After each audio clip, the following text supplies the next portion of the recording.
and welcome everyone.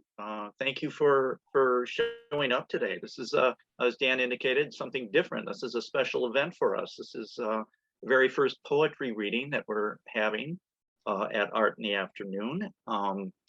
And we're very excited about that. We're doing this in honor of National Poetry Month, which my diligent research informs me is organized by the Academy of American Poets and goes all the way back to 1996.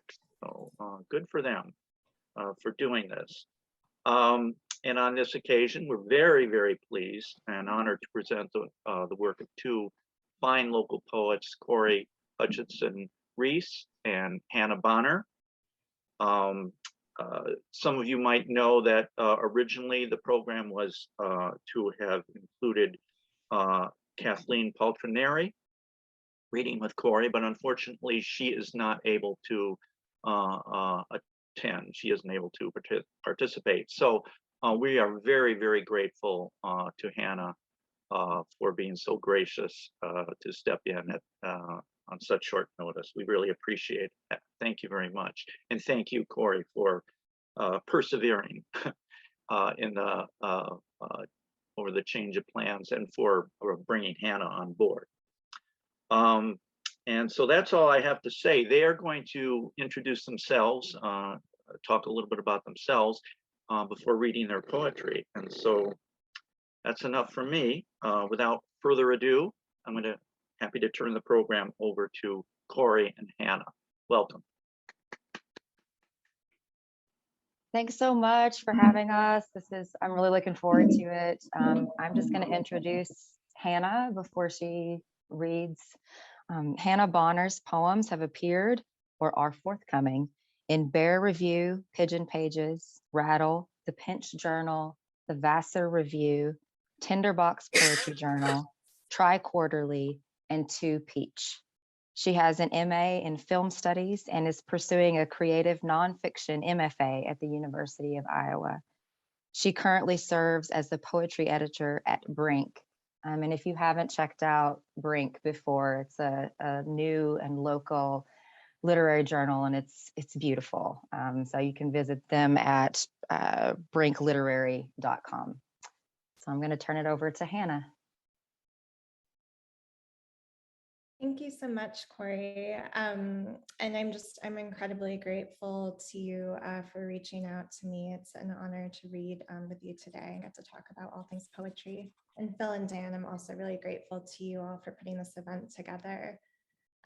Cory mentioned Brink. It is a local literary journal based out of Iowa City. And in our inaugural issue, we published a piece of Cory's that's really gorgeous. So definitely worth checking out. Today I'm going to be reading work from a manuscript that I'm working on entitled Another Woman. I've been working on this book for about 1.5 years. And there'll be some things that I'll say about maybe certain poems as I go along. But I think I can save maybe a lot of backstory or process for our Q&A at the end of this. I think 2 important things to know about the structure of the book is that it's broken up into 4 sections that kind of loosely follow the arc of the seasons. And simultaneously, the 4 sections of the book are also following the trajectory of a love affair at its most broadly: desire, consummation, loss, and I think resolution and acceptance in the final section. I want to, before I begin by reading my work, which is from a poem of Franz Wright, the poem Sane. And I wrote the bulk of these poems in the winter of 2020 through the spring of 2021. And Franz Wright was kind of instrumental to me in rethinking my approach to the line, to a willingness to kind of write about abandonment and desire and heightened emotions in a way that, to me, his writing always feels deeply oniric, transcendent, and deeply rooted in images of the natural world. Particular epigraph frames some of the central themes and ideas of the book in a really lovely way, as well as arcs a kind of parallel. The book begins with a poem of walking towards someone, and the final poem in the collection is also the character walking towards an unnamed you. And so this excerpt from Saying goes, Rumi says, out beyond ideas of doing good and evil, there is a field. I'll meet you there.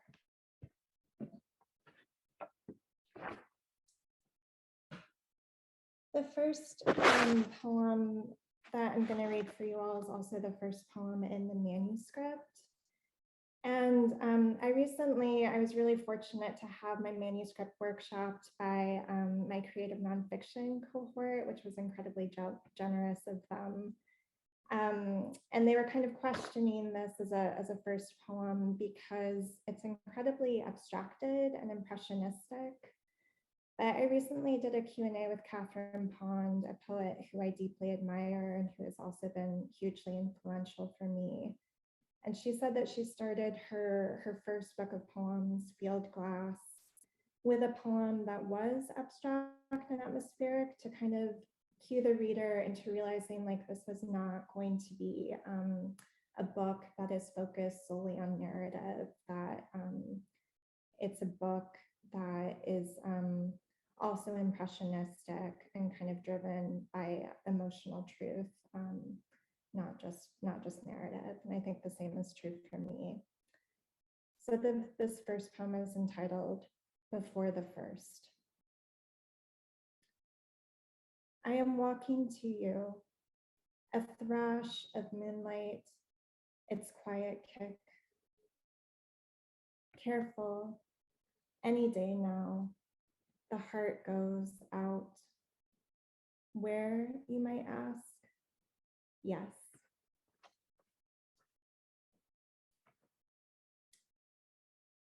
The second poem that I want to read is inspired by another poet who's been incredibly influential to me, which is Frank Stanford, who was a partner of the poet C.D. Wright for several years. I think he's kind of having a resurgence in poetry circles. He's a poet from Arkansas, and his work is just wild and dreamy and violent and deeply rooted in place. And this poem is entitled Marriage. The sun floats through me like a young bride in a coffin. Dust up the dirt road and all the way back down.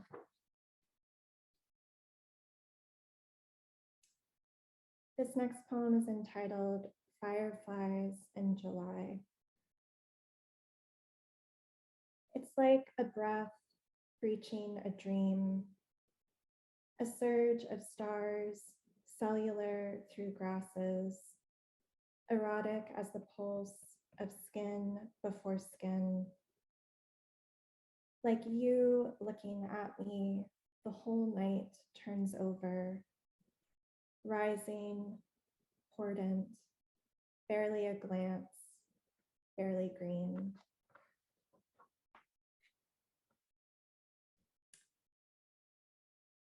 So as I mentioned, I've written the bulk of these poems in the past year and a half, but this next one is actually a poem that I wrote in college. And so it's kind of fun to think that in a way I've always been writing towards this book. A lot of my obsessions haven't wavered, and those tend to circulate around bodies, desire, and etching interiority onto landscapes. And this poem was published in Southern Poetry Anthology. It's entitled Disclosures. In that which is half lit, like the white peaches at dusk, still cupping the heat of the afternoon of August, I am able to recognize nothing more than the outline of my own figure and his, the initial blues of evening. Seeing things fully clothed, the orchard winged in green, wondering when that branch will bend, what could possibly fill. Petals closed only to open, like the shirt now discarded, another kind of sheath before the last light's disclosure, another kind of body, flower, twisting into fruit.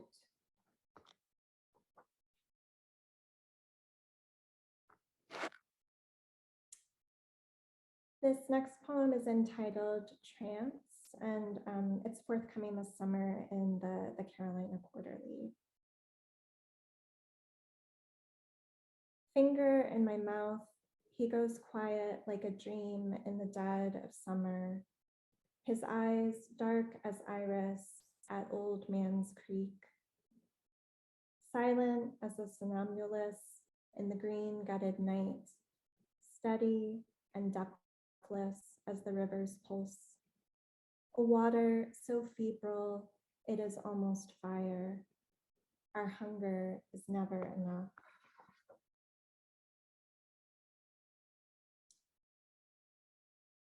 So my book is entitled Another Woman, and there are a variety of kind of registers in which I hope somebody would understand or approach that title. And one of those is there are a lot of poems throughout this manuscript embody the voices of women from mythology or the Old Testament or pop culture, including Delilah from the Old Testament, Dido from the Aeneid, and Aphrodite, among others. And this poem is spoken in the voice of Lot's wife, and it's entitled, I Was a Wife. I stopped speaking because God was already in my ear. I rolled up my tongue like a rug I couldn't find a room for. I ate salt incessantly. No one will tell me how to be forgiven. I don't pray often, but when I do, its cadence is sweetness. My heart whips through me, ionized, electric, a pillar of impatience. They say Zor is where paternity short circuits, and the air emulates us all asunder. The angels flare, this I know. I had so many warnings.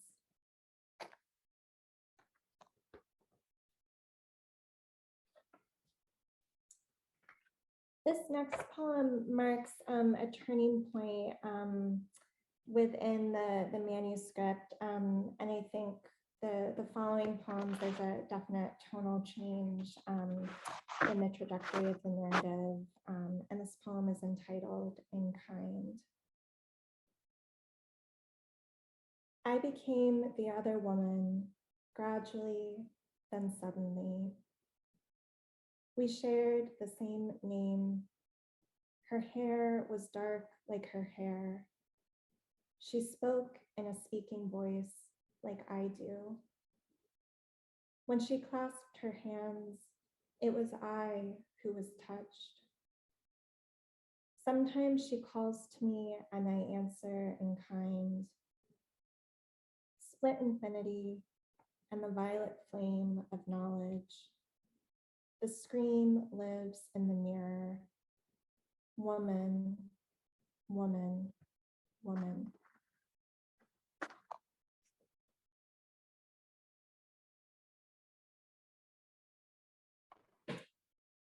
This next poem, I was really grateful to Rattle. They published it last summer in a special issue on Appalachian poets. I'm from North Carolina originally and grew up in Asheville for 27 years. I lived in North Carolina, and it felt fitting in a lot of ways that this poem found a home there.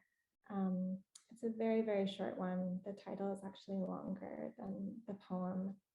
It's entitled, "And when he told her it was truly over this time, he looked at her like November light flung long across a porch."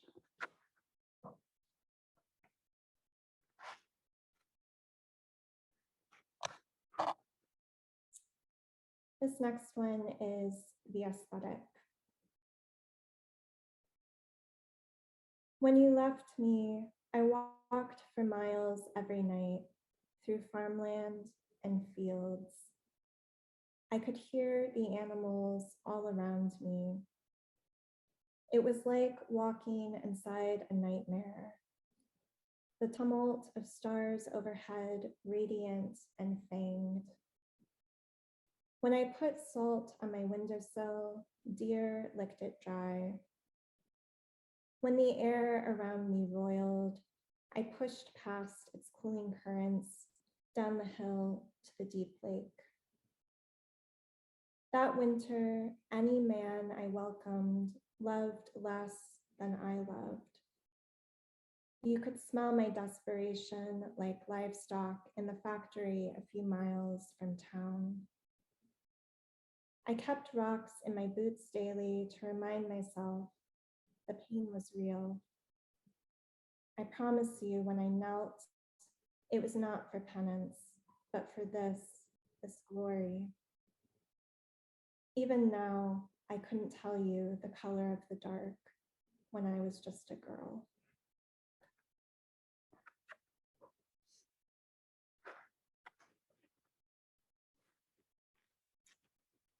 This next poem is entitled In Time, and it's forthcoming in a journal based out of Berlin called Sand.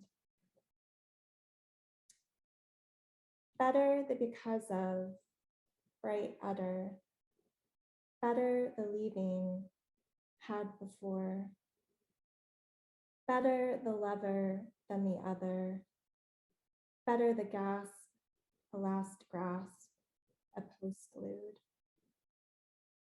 Better the split, lighting up in glints, better the breath than the hint, its aperture, its click, his okay.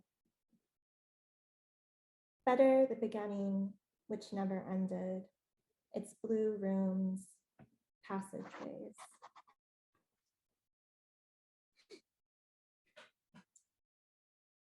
This next poem, I kind of wrote in my head. I was taking a lot of night walks during the process of writing the kind of initial framework of this manuscript. And for those of you who live in Iowa City, a lot of those night walks were in Hickory Hill. And you know, if you walk there, you see countless families of deer. And it was a moment late at night where I heard the deer before I knew where the sound was coming from or what the sound was. And I think, or I hope that that kind of urgency and sense of heightened feeling comes across in this particular one. This was originally published in the West Review last spring. And just a content warning, this poem does discuss self-harm. It's entitled To the Bone.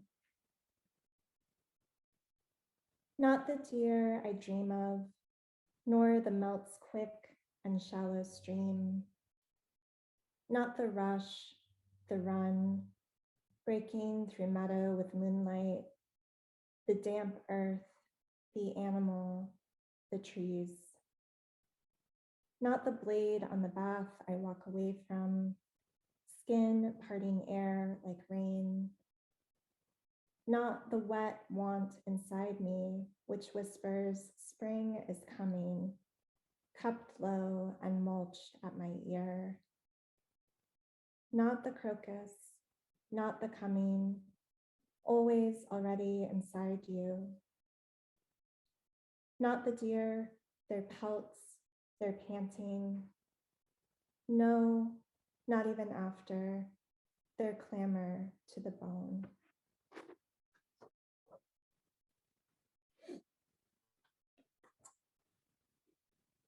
This next poem is the titular poem in the collection entitled Another Woman. And I think I talked about the kind of multiplicity of registers in which this title could be read. And I think the one that I'm perhaps most interested in is another woman being read as any other woman who has been irrevocably altered by her lived experience. And my hope is, I think, that these poems transmit and encapsulate that embodied knowledge. I wait for night to turn over within me. Then another woman walks out of the space where I have been. Like pine in an open window, and the light there lengthening. And the rain, it's heaving, it's pulsing fold, it's blue.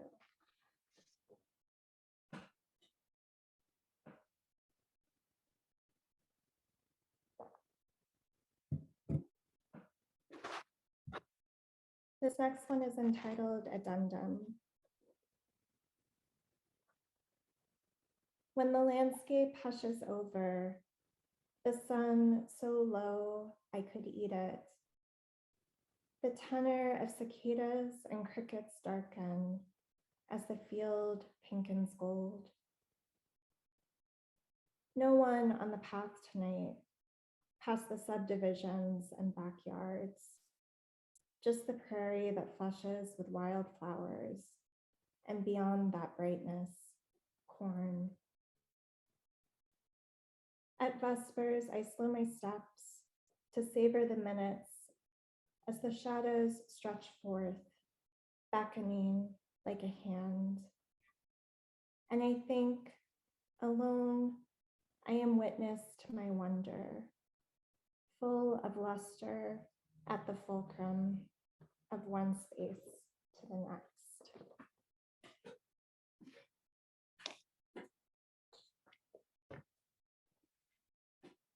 I'm going to read one last poem today, and then Cory, I'm really looking forward to your reading. This last poem is the final poem in the collection, so again, it mirrors the first in this gesture of walking. And I think when I was initially writing this book, I thought at its most kind of basic and broadest that this book was just about heartache and loss. I think in the editing process and in the subsequent poems I've written specifically for the manuscript, I've come to realize that this book is truly about forgiveness and acceptance. And I hope that that comes across in this final one. It's entitled Pink Light, and I stole the title from a Mount Erie song.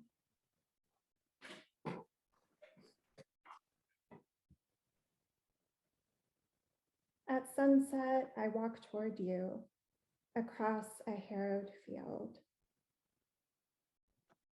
Pink light, winter solstice, wait for my second coming. I swear I'll do better next time. Give up the flesh and shame. Once you said I opened the space outside your body, forever branching for, then through. Again, I am at that juncture, ascending earth, moon, erotic. Luminous, you were made, and always I am here. Thank you. Oh, wow. Thanks, Hannah. Those were so beautiful. I feel like I could just sit in each one of them for a little while. They really do invite that. They create some spaciousness that I really love. Thanks so much. And oh, I guess I guess maybe I'm not supposed to read yet, am I? No, thank Forgot you. about that. Yeah. No, thanks, Cory. I'll go ahead and introduce you, and then I'll turn it over to you. I'm really looking forward to your reading. So Cory Hutchinson-Reuss grew up in Arkansas, received her PhD in English from the University of Iowa, and now lives and writes in Iowa City. Her poems have appeared in Timber, Slice, The Offing, Crazyhorse, the Missouri Review Online, and elsewhere. She was a finalist for the 2021 Levy Prize from Four-Way Books for her manuscript, The Way a Cone is an Oak, and a chapbook of poems and visual art made in collaboration with Giselle Simone is forthcoming from Prompt Press. She currently serves on the advisory council for the nonprofit Iowa City Poetry and as a poetry reader for the Adroit Journal. Cory, I'm so looking forward to this. Thank you. Thanks, Hannah. Yes, I'm so excited to be a part of this today, and thanks to ArtiFactory for inviting me. I guess I could save a lot of like details of my process or influence for the discussion afterwards. I guess before I read, I would just say that my process tends to change depending on the poem that I'm writing or the project that I'm working on. I found that the poems that I'm going to read today, for instance, feel very different to me than the ones I'm currently working on, the manuscript that's in progress. But underneath the process, every time, I'm always interested in poetry's capacity to engage with the non-narrative moments of our lives.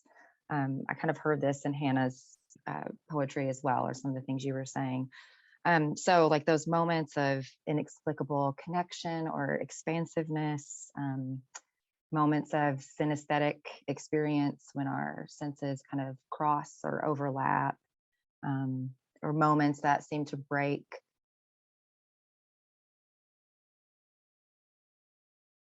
with ordinary time, with ordinary linear time, and anything that feels like a threshold. I find that kind of no matter what I'm doing on the surface, underneath, that's the thing that is the most interesting to me and that piques my curiosity. So I'm always curious about what each poem wants to do. And I love the fact that that changes with many poems. Like each poem wants to do a different thing, and each poet wants to do a different thing. And I think of poetry really as poetries, as a plural thing. And that's what's exciting about it to me. And so I think that that kind of process asks me to be open and receptive and to hold my ideas pretty loosely in order to follow what the poem wants to do or how it wants to unfold. So the ones that I want to share today come from the manuscript that was mentioned in my bio, The Way a Koan is an Oak.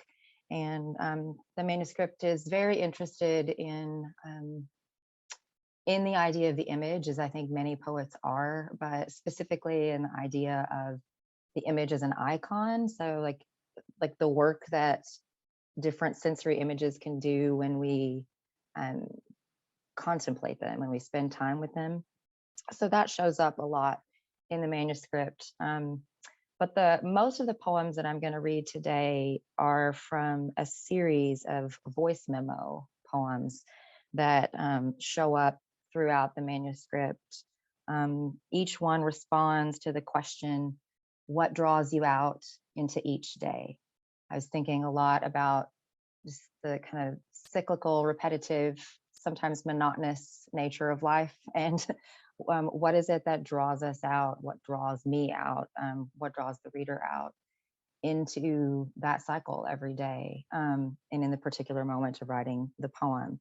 So this question, I adapted it from the Egyptian Book of the Dead, which is also called the Book of Coming Forth by Day. So I was thinking of each day as a resurrection, as a new cycle, and what is it that actually, what calls me out into living another day. So I'll read, so most of the poems, as I said, will be those voice memo poems, but some of them will not. And this first one is not a voice memo poem. It is a poem that was written in the context of some volunteer work. I was a part of a writer's workshop at Oakdale Prison, and this poem was born out of that. Border. Border of bone meal, eggshells, human hair, marigolds. Keep the nibbling mouths away. Manic light mellows through a noon pain. I grow nothing but a skull ache, a fist of thoughts. I know men who've had to spend many years enclosed. Post-punch, post-bloom. I imagine that words fold into oak bark, that some essential quality of self pours like air, becomes the dog, deer hide, owl's caterwaul, rose thorns, dandelion seed. I want to understand how the men keep themselves accessible, unlatched while living in a guarded zone, how they ever manage to enact the definition of open. The plant unfurls its outer edges, peels them away to expose the center.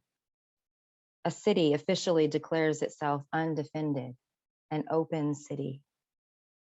We send and receive strange beckonings. A stockpile of weapons invites a war. The owl calls to me and seems breakable, the pillow a soft wall between me and easy dreams. One man sings of underwater cities. Another says time drifts like a desert, movement within a landscape that goes nowhere. Another remembers a burning house in Missouri. I'm walking around an edge, asking what it means. One man reads Camus' story about quarantined citizens and says, that's exactly how it feels.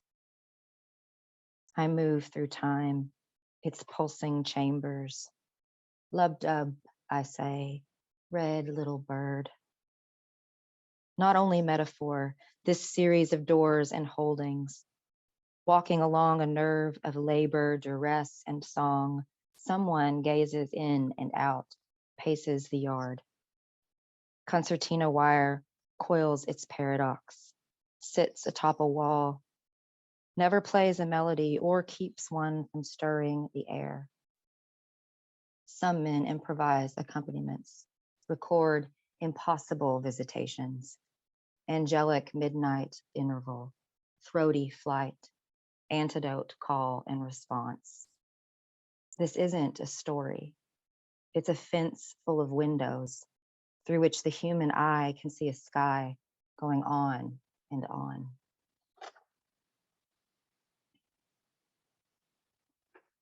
So this next one is one of the voice memo poems.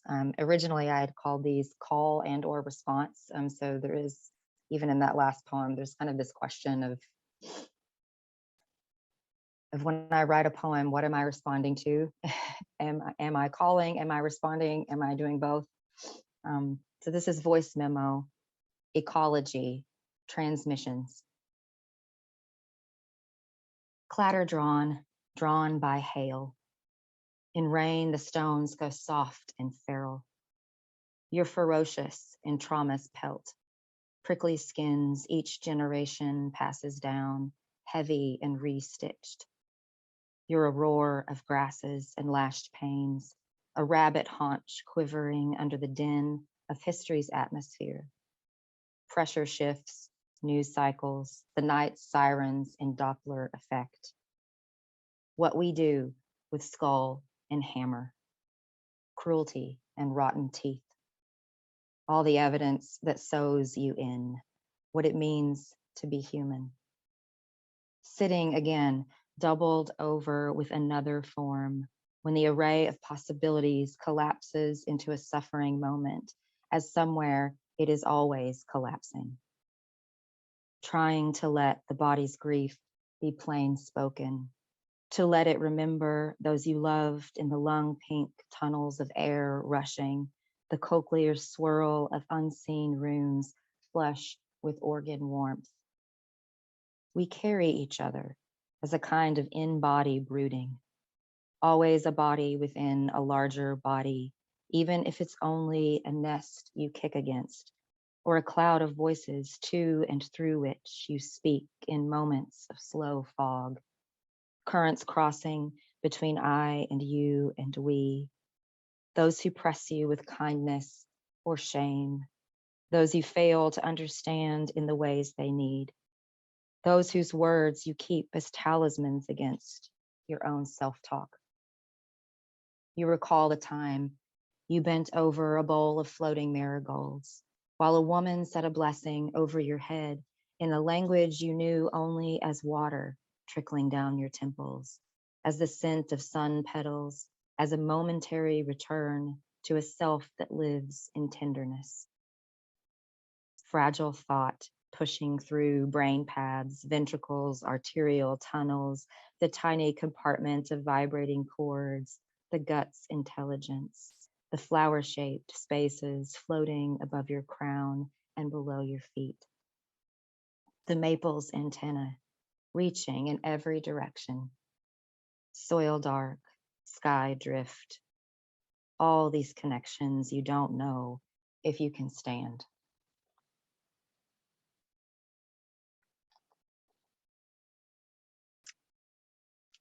If we should treat ourselves with tenderness, this fluttering open. As if a sharp stick has pierced the skin of a dream, a cardinal appears in the tree across the road. I look again, he multiplies, remembering he's more than one. He makes himself into 5 red echoes.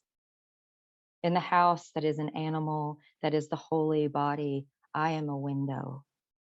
Like the cardinal, I'm a pupil, a pool catching light and movement, an aperture peered through by some wild persistence.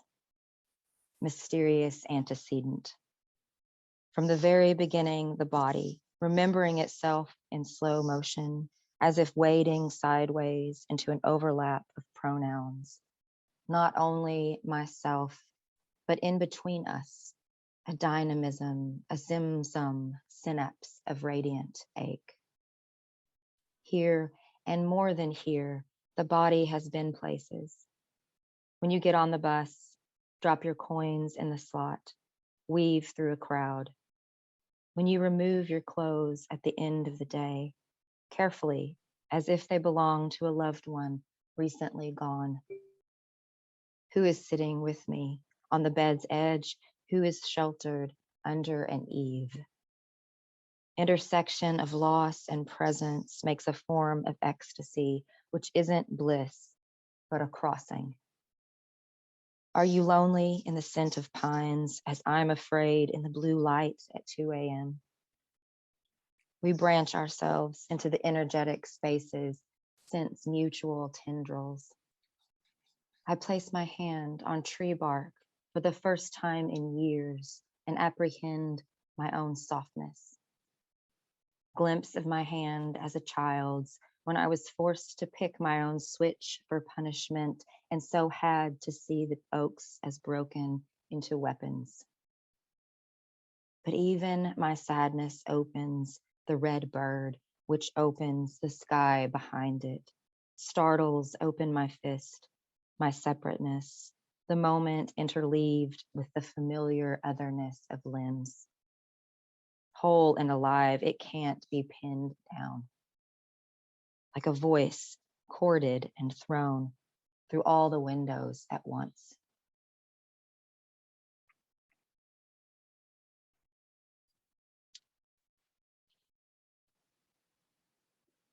Voice memo, kingdom of animals.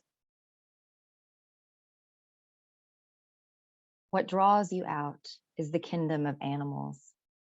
The owl's caterwauls at 5 a.m. and your own memory of a swallowed howl. What draws you out is the gut darkness of belonging. Abdominal thread that knits you into the ache and thaw, pulls the scent of blood red brightness into the sky's gray matter. Muscle rhythm of what you are, the most basic need for metals, for small doses and weather signals. Like two motherless fawns that appear at your window, each nose a black corsage, dewy and pulsing, drawn to your chemical pelt, to the confusion of rain in your cells. Their throats look like trees. Yours, turning its lining, white as morning, ionizes the scalp. The furred children turn back to birch skin, carbon and shadow. You step out into their disappearance, into the day's rampant and dividing chambers.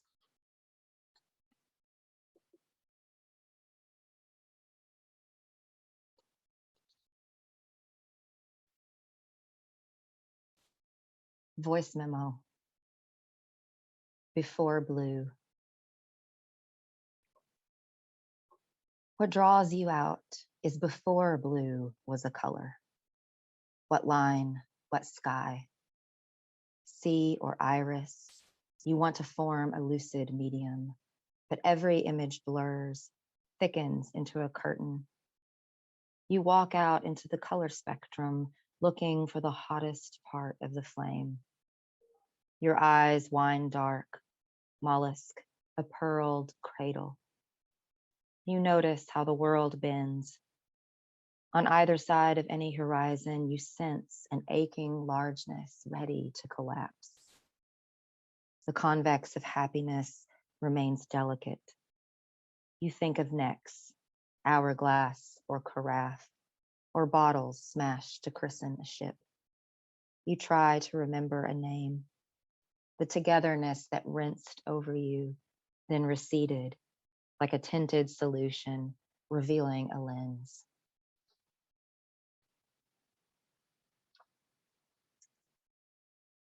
I have just a few more. There's another voice memo poem.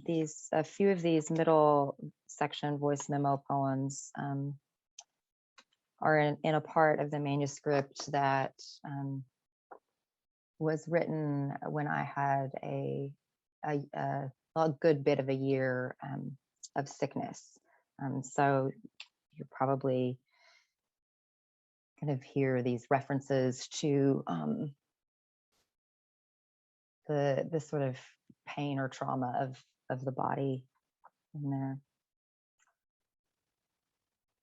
Voice memo.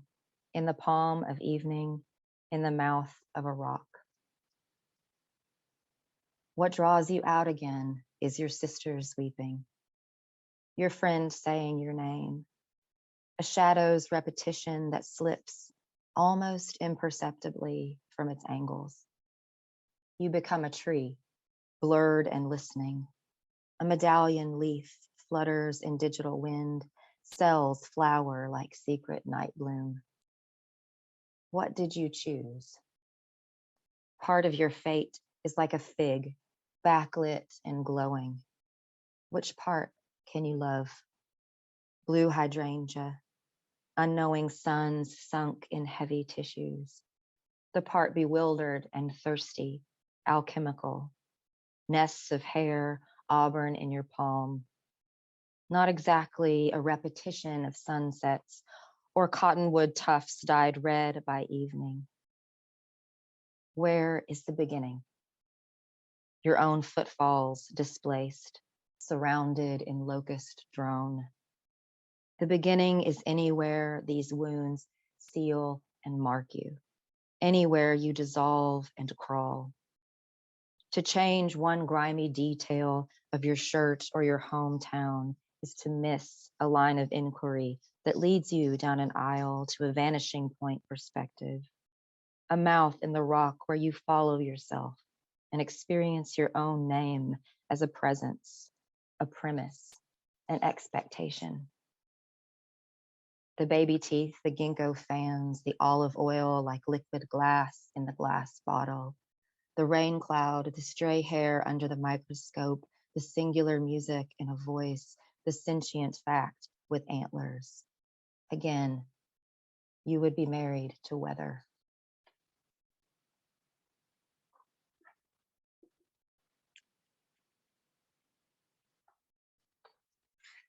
Okay. Voice memo, Peregrine, Pilgrim. What draws you out is St. Peter and Royal, the unexpected moment cornering the market on violet, cool lavender deepening into flame. You walk this breeze, this meander into heat and nectar, stop to hear a clarinet shine like butter. You want to share in green and fuchsia, to peel away one corner of your preservation. Every surface gives more than one face, more than one intention. Your own head houses a funeral march clapping, a body of wishes hell-bent on an unencumbered district. Buy beignets for a sugar fix, light candles for matriarchs, walk the day while gated courtyards flaunt their palms and cobblestones buckle. How you can love a place, yet want its monuments toppled, can love a family, yet refuse its full inheritance. Loyalty slips, bronze and silent, sinks under a brass horizon. Blood mirror. You don't know if you see yourself well. History is thick and you're in it. The muscular river, the square hectic with vendors. You're drawn toward another conversion beyond the old quarter, a labyrinth the city built for its healing. A woman is there already, Our Lady of the Stranger's Grace. The two of you turn and turn in a coil of moon, in a looping gut of prayer, faith in where the feet will take you, a preparation for necessary heresies.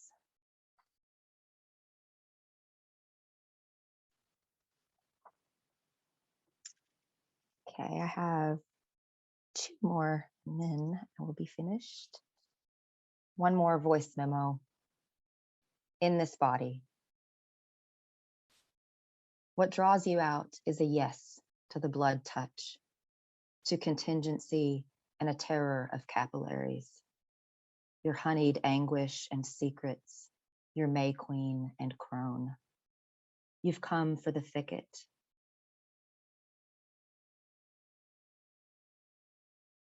Found a home in its hollows, had its questions in your hair. You've eyed the bird's glaring blood, high-pitched and strung, its dismantled feathered mass at another bird's feet, like a nest made of aftermath. You pulse and sing your voices into the bramble, throw them through the bars. You've come back to bend the sky low, to call those creatures yourself.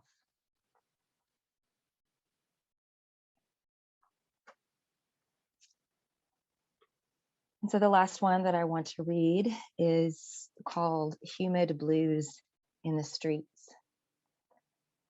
Humid blues in the streets, all the loose vowels and sweet tea, the brass and chanting. I wear chlorophyll, amber waves of grain. Festival a question, meaning I throw myself into the human gears, laughing, meaning everyone tells me the truth as they see it in a mirrored hall. Some want new bodies. Some want a king, but a king is blind like a bee who thinks he's king. Some want to see themselves full length in the mirror for once, but the governing body has redacted its documents to the point of their disappearance. We're zoned like cities. We want to know how to walk through parking lots, along contorted halls, up and down a staircase, among the crowd at the fete, the one we all share when we feel the boundaries slipping. Cabernet in a red cup is what I drink in the heat, so I can't distinguish the drinker from the drunk. Who is the sovereign body? At the root of its etymology, the host is the guest, the festival, the feast, where the body calls and responds to itself across the table, working a blessing over its own wounds. The best fools turn cartwheels to feel the new liturgy. Down the street, the step team comes with joyful signs. Thank you. That's it. Thank you. Thank you both. That was great. We have time then for questions. If anybody has any questions for either Hannah or Cory, or if they have questions for each other, I'll just start with a statement. It really struck me. You know, the concept of voice in poetry is very important, obviously, and it just struck me how important it is sometimes just to hear a poet read her own words. I mean, the sense of voice really comes across so strongly, and even if maybe you don't catch every allusion or every image, or you know, when somebody is reading along, just listening to the sounds, it's just different, obviously, than when you're reading it on the page. You just don't hear those sounds, and I just thought that was quite extraordinary. And for both of you, you both have different styles, different voices, different sounds, but you could really, it was just a pleasure listening to you both read your. Thanks, Phil. I think, I mean, I would just say that I do think that, like, embodying a poem, so having it come through your voice and your breath, and it's a very different experience. And yeah, I love that difference. And I think sometimes when especially in other poems, but it depends on the poem, but I often, I do read them aloud when I write them sometimes. I don't know about you, Hannah, but like, just to see kind of how it translates into an embodied thing, you know, like an embodied experience, instead of completely being just a mental exchange or an activity of reading. And yeah. It's interesting too, Cory, because what we can't see, but having read your work before, your poems are so, the word that comes to mind is architectural. Like, you're so kind of conscientious of the space of the page and the layout of the words on the page. So I agree with Phil that it's wonderful to like hear your voice, those poems life, in a way that feels very different on the page, just because you are so attentive to spatiality in your work, in a way that I deeply admire. Thanks. Yeah, I was even, you know, after you read and I said something like, oh, I could sit in those poems. And I think part of why that was my response was because your way of embodying them, your way of reading them was intentional and slow, and it, you know, very unrushed. And so you were just given this this moment, or these few moments, you know, with, I imagine, like a lot of space around them, which I think Lisa may have asked something about this, and I won't say more, but something about the restraint of them. Yeah. I had question about that too, if you could talk about yeah, I think I'm interpreting your question correctly, Lisa, but I think one thing that I've found in my process that has changed over the past couple of years is I think I've gotten really discerning and kind of ruthless about killing my darlings. And usually if there's a phrase that I feel incredibly attached to in a poem, but can't kind of justify or explain, I realize that it doesn't belong in that poem. And often I think I tend to overwrite my poems, and then there's a lot of kind of pruning back. to get at the kind of emotional essence of the poem. And again, I think Franz Wright, especially his collection, Walking to Martha's Vineyard, I think allowed me to really lean into that sense of sparseness on the page. I taught high school English for 4 years, and I would have always told my students, like, never have a single word line in your poem, that it like puts way too much weight and emphasis on that word in a way that's distracting rather than productive.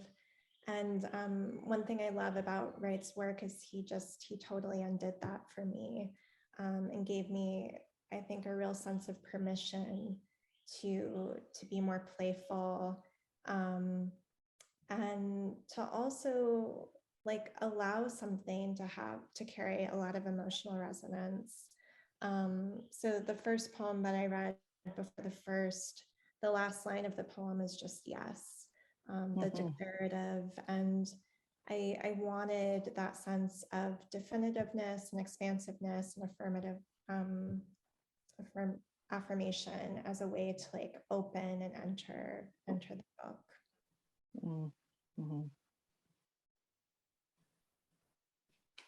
Well, I have another question. I have a question for you, Hannah. A lot of your poems were very short, Yes. and seem to be very, very focused, and just a few words, just saying things very with just a few words. How do you like write a poem and it's like a lot of words and you start paring them away, or do you think in terms of those just very concentrated phrases? Yeah, I tend to. And Cory, I really want to hear more about your process. I know you said it kind of changes depending on the particular type of poem or the project that you're working on. But I think my process is largely driven by the embodied experience of movement. And so I think often my poems come to me on a walk or on a run, being outside by myself, kind of imbued in the natural world. And so often my poems start sometimes just with a word, like thrash or rain or salt, and or a phrase. And when I'm kind of hooked on a phrase, I think I find myself, especially in the movement of walking or running, this really repetitive movement, kind of tonguing over and over that phrase until the poem kind of starts to build and come to me. But I also think that something like a poem like Marriage, which is just 4 lines, wanting the kind of unexpectedness to do a lot of the work in that poem. The unexpectedness of sun floating through someone like a young bride in a coffin. In a coffin totally changes the emotional register and atmosphere of the poem. And I think my approach, and poets like Andrea Cullen, Frank Stanford, again, I think have given me a sense of permission to do more with less. I think hearing you articulate it so well, I think that movement does play a big role in my poetry process too. You know, the walk, the hike, being outdoors, kind of the shaking up the scenery, going somewhere else, getting outside where the sky, you know, seems endless. So like there's just kind of like more space for thought somehow. Often if I'm stuck, that's what I do. I go for a walk, or a lot of times things are generated for me in that way, just by going on a walk and moving. I always admire really sparse poems, and I have a hard time doing that. It's kind of like I always admire like a really minimalist aesthetic in people's homes, and then I end up just with clutter. I don't know. But I think that the poems, it's interesting, like the ones that I'm working on now, or that I have most recently worked on, some of them are more fragmented and sparse, and like I want them to breathe more. I think it just depends on what the poem wants to do. And I think I found with, a lot of the ones that I read today and that are from this manuscript, they tended to be a little bit longer than ones that I had ever written. You know, I would be working on it and just think like, God, this isn't finished. Like there's something, like it has some other little box that needs to open up, you know? And so it just kind of, they became a little bit longer than what I was used to. And I think about, especially if I'm writing about a moment or an experience that feels either ecstatic or bewildering or like something that's really hard to put language to, it feels to me like we're kind of talking about the two different impulses in poetry, right? You know, or two different responses that both seem completely appropriate and completely wonderful to those kinds of experiences of like, well, in the face of something that is difficult to talk about, like one response is to narrow it down and to say it with as few words as possible, or to have a lot of silence and space in there. And then the other response is to be voluble, you know, like that kind of ecstatic sort of language. And I think I feel that pull, I guess. Like I think I go back and forth, but lean a little more towards, especially as I'm drafting something, more towards the like just kind of tumbling, spinning language, and like the rhythm of it, kind of getting caught up in it, and then have to go back to it and figure out what was just me kind of writing my way in, you know, and what actually seems necessary. Yeah. Your work, Cory, one of the things that I admire about it is like there's this sense of expansion in your work and a kind of stretching. And you have a recurring phrase throughout the poems that you've read today, what draws you out? And I guess I'm curious, and you've talked about it a little bit, but like what draws you out of this world and into the world of the poem? That's your question to me, is what draws me out. Okay. Into the world of the poem. And while you're thinking about that, Yeah. Lisa had a question that she wrote in the chat room to you, Cory, specifically asking about the voice memos. Yeah, those are the same. The what draws you out. Maybe I can answer both at the same time. What does Lisa's say? Let me see. Yeah, so those. The voice memo ones, like I said, I was riffing off of the Egyptian Book of the Dead, which is called the Book of Coming Forth by Day. And it's a book of, it's like kind of an anthology of like all of these different spells that you would speak, that one would like, that you would carry into the afterlife, and then speak kind of over yourself, or like speak in order to move into the next life. So it really was the idea of a spell, or the power of language to propel you into the next day, into the next life. And so I was thinking about that, and I was really taken with the incantatory sort of declarative power, like kind of powerful rhythmic qualities of what I was reading in there. And so I think that I just started thinking about that, and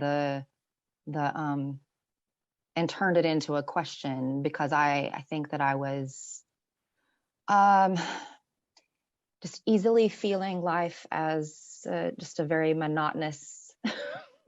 I was in a phase, I guess, where I was really feeling the monotony and the repetition, and had that question of like, well, what is it that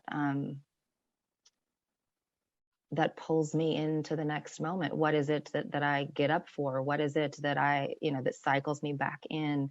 And it kind of broadened from there. And so I just sort of took various experiences that I was having, whether those were painful or having to do with treatment or just considerations. Like there was one called Before Blue, and that was born out of a conversation that I had with a friend one night over dinner that was just about that. We didn't used to have language for the color blue. People didn't know what to call it. There just wasn't that name. The Greeks called it the wine dark sea, not the blue sea. And so just kind of all of these little moments, I think I was looking for these little moments of life and of attachment to life. And those are the things that are drawing me out into this, sometimes what feels like a cycle or feels like a circle, yeah, so that's kind of what I was thinking about, if that answers the question that Lisa asked. And what did you ask me, Hannah? What draws me in from life into the poem? Yeah. It's really hard. I think it becomes harder and harder to separate them. I do sit down and write and work on it, but I do think that the more I write poetry consistently, the more I feel like it's always I'm going to use a computer metaphor. Like it's always a program running in the background. And so in my life, I feel like I'm always on the lookout for kind of those moments that have some kind of a shimmer or that attach to me in some way, and that's hard to describe. And those are the things that kind of get stored away as I may not write a poem about that thing, but they kind of float in and appear in poems. Yeah, I don't know. It's hard to answer. I like that phrase, a shimmer. I always think of a poem I'm stuck on as a kind of haunting or possession, like the poem just not kind of letting you rest until you figure out a way to end it. Yeah. Ending is hard. Figuring out how to. I heard somebody say one time, I'm not remembering who it was now, but it's in some workshop that I was in. And we were talking about the difficulty of the ending of the poem. And she said, just to think of it as an exit, how do you want to exit the poem? The poem somehow, can you think of it as being open-ended, and how do you want to leave, I love that. Yeah. I had a question. If there aren't any other ones, I also had a question for you, Hannah. I I think maybe these kind of go together as a persona poem. And you said that there were some that were throughout the manuscript where you read one where you took on the voice of Lot's wife. And I just wondered if you could say a little bit more about the experience of writing persona poems and how you think about that. Maybe also in relationship to who you feel like you are as the speaker of a poem. Is that also a persona, even when you're not adopting a historical persona or something like that? Yeah, I definitely feel, I'm deeply inspired by confessional poets like Sylvia Plath. And I would say that my poems are confessional poems, but I also think that the I in my poems is a persona, and that there are elements of autobiography, but there's also a real sense of performance, and how the poem often allows me to say things that may be emotionally true or felt, but maybe not objectively real, or true to kind of lived life, but feel to be true, if that makes sense. And I think when I write and take on the voices of characters like Dido, or Delilah, it kind of allows me to embody that sense of, again, urgency or severity, the kind of mythic, grandiose, heightened emotional interiority of these women that again sometimes seem to run parallel to my own interiority, even if they don't intertwine with it. Mm-hmm. Oh, there's a question from Mr. ArtiFactory in the chat. Simple question: how do you write? Pencil and paper, notebook, typing on a computer, or some other gadget? What's your process, Cory?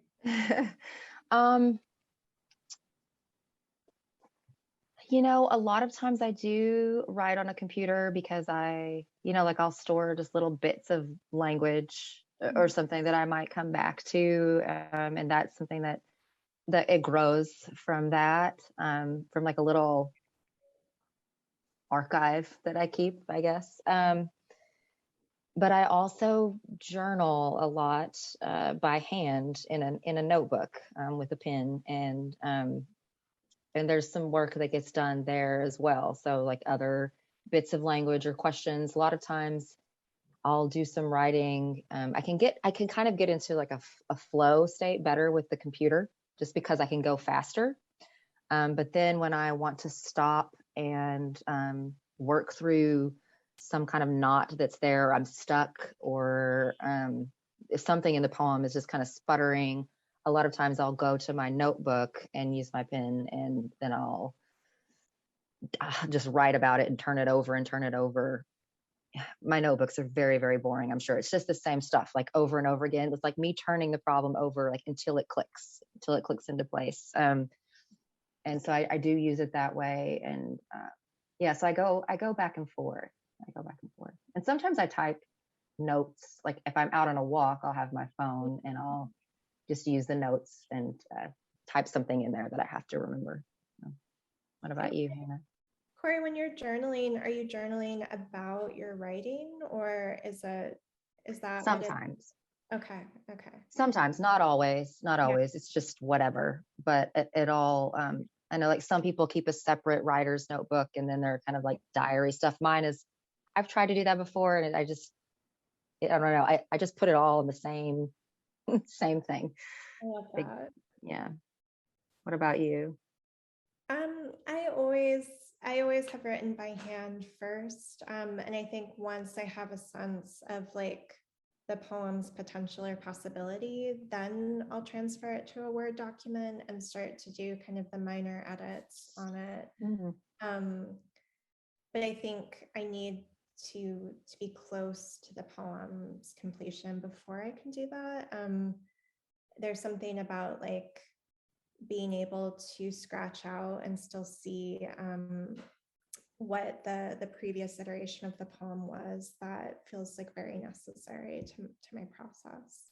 I just want to say thank you very much for joining us today, and let everyone know, like me, I couldn't get everything in on the first pass. And we'll have this up as a video on our YouTube channel, and you can look at it again sometime. And thank you very much, both Hannah and Cory, and Phil for being the moderator.